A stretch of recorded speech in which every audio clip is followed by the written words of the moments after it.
বিচারের আগ পর্যন্ত আওয়ামী লীগের সকল কার্যক্রম নিষিদ্ধের সিদ্ধান্ত নিয়েছে অন্তর্বর্তী সরকার।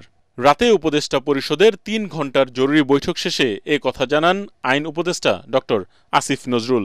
উপদেষ্টা পরিষদের বৈঠকে আন্তর্জাতিক অপরাধ ট্রাইব্যুনালে বাংলাদেশের আওয়ামী লীগ ও তার নেতাদের বিচার কার্য সম্পন্ন না হওয়া পর্যন্ত দেশের নিরাপত্তা ও সার্বভৌমত্ব রক্ষা, জুলাই আন্দোলনের নেতাকর্মীদের নিরাপত্তা এবং আন্তর্জাতিক অপরাধ ট্রাইব্যুনালের বাদী ও সাক্ষীদের সুরক্ষার জন্য সন্ত্রাস বিরোধী আইনের অধীনে সাইবার স্পেস সহ আওয়ামী লীগের যাবতীয় কার্যক্রম নিষিদ্ধ করার সিদ্ধান্ত গ্রহণ করা হয়েছে। সংক্ষিপ্ত ব্রিফিংয়ে তিনি জানান, সভায় আন্তর্জাতিক অপরাধ ট্রাইব্যুনাল আইনের সংশোধনী অনুমোদিত হয়েছে।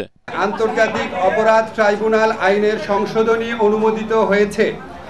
সংশোধনী অনুযায়ী আন্তর্জাতিক অপরাধ ট্রাইব্যুনাল কোনো রাজনৈতিক দল, তার অঙ্গ সংগঠন বা সমর্থক গোষ্ঠীকে শাস্তি দিতে পারবে। আগামী ৩০ কার্যদিবসের মধ্যে জুলাই ঘোষণাপত্র জারি করা হবে বলেও জানান আইন উপদেষ্টা।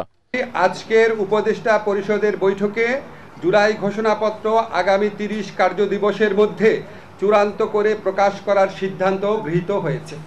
এসব বিষয়ে প্রয়োজনীয় পরিপত্র পরবর্তী কর্মদিবসে জারি করা হবে বলে জানান উপদেষ্টা আসিফ নজরুল। ধন্যবাদ।